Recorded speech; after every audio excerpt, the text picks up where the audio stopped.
सेना पक्ष का जो सिंबल है और पार्टी का पक्ष का नाम, ये दोनों चुनाव आयोग ने उसको फ्रीज कर दिया है, दोनों पक्ष यूज नहीं कर पाएंगे। तो इसे लोग शिंदे गुट की जीत के बारे में देख रहे हैं, बीजेपी की जीत के तौर पे देख रहे हैं, क्या कहेंगे आप? देखो, ये बीजेपी का लोकशाही हनन करने का काम चल रहा है।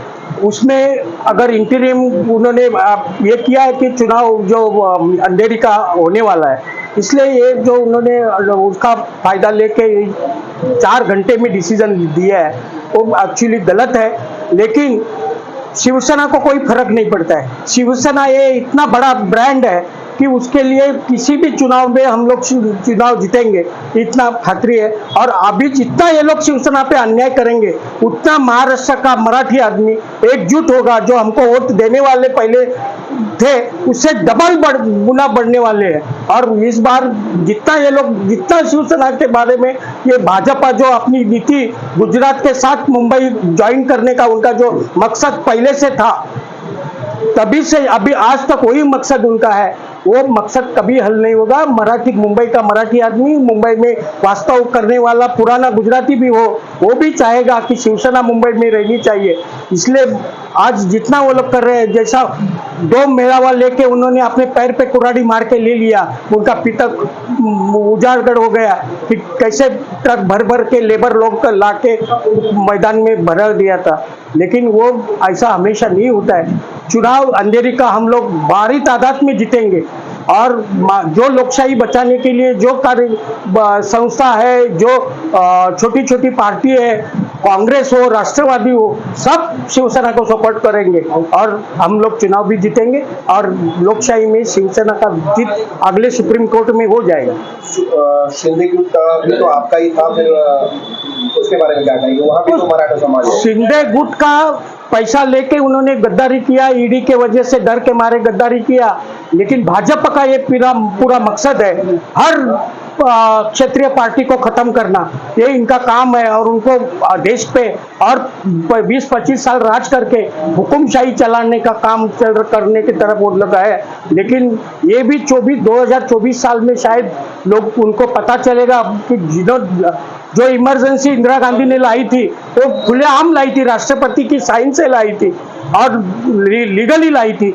इन्होंने इलीगल जो आज हुकुमशाही चल रही है, आनीबानी चल रही है, वो देश की जनता उखाड़ देगी। लेकिन जनता ही कह रही है कि बाला साहेब ठाकरे की विचारधारा को अब खत्म कर दिया। अरे कौन सा विचारधारा? आज हम बाला साहब ने हमको बोला था 80% समाज सेवा, 20% राजकारण।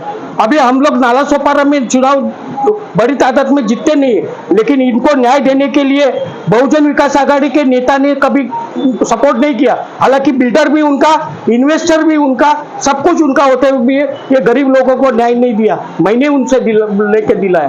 तो ये शिवसेना की देन है, बाला साहब का विचार की देन है। तो हम तो नहीं शिंदे साहब के साथ गए, हम आज शिंदे साहब का इस्तेमाल हमने किया, तभी वो शिवसेना में थे। भाषण में देखने को मिला कि शिंदे गुट में सबसे ज्यादा वहाँ पर लोग मौजूद है, ऐसा पुलिस प्रशासन का कहना है, मुंबई पुलिस का। पुलिस किसका है?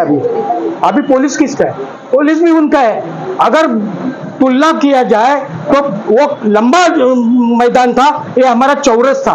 वैसा देखा जाए तो भीड़ हमारे मैदान में ज्यादा थी, लेकिन उनका वो लंबे तक दिखता था इसलिए ज्यादा। और उसमें से 90% लोग कॉन्ट्रैक्ट बेसिस पर जमा किए हुए थे, जिनको 1000 रुपए दे के ट्रक भर के ये अपना BST और ST भर के लाए थे। वो उनके असली वोटर्स नहीं थे। हमारे यहाँ पिन ड्रॉप साइलेंस था।